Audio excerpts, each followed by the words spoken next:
false repentance we see throughout Scripture as well. Maybe the most vivid description of this will be in 1 Kings. The division of the kingdoms have just happened, and Jeroboam has been appointed by the northern kingdom to be the king.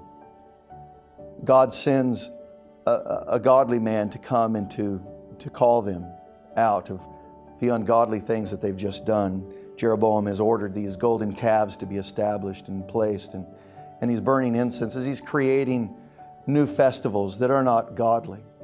And the man of God comes and he warns him. And Jeroboam's response immediately is to have him thrown out. And so he stretches out his hand to the man of God and has him to be thrown out. And while he's pointing at the man of God, God strikes his arm.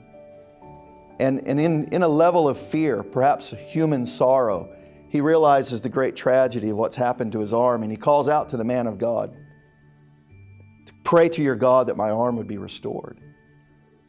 Where God did give grace to Jeroboam in that place and restored his arm, it's very clear that Jeroboam never repented.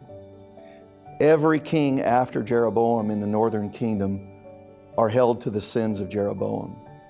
Jeroboam and his sins and his moment of sorrow was not genuine. It was worldly, and it was all about the current moment and about his own condition and the hardship that it was going to cause on him. He never really looked at the holiness of God and repented.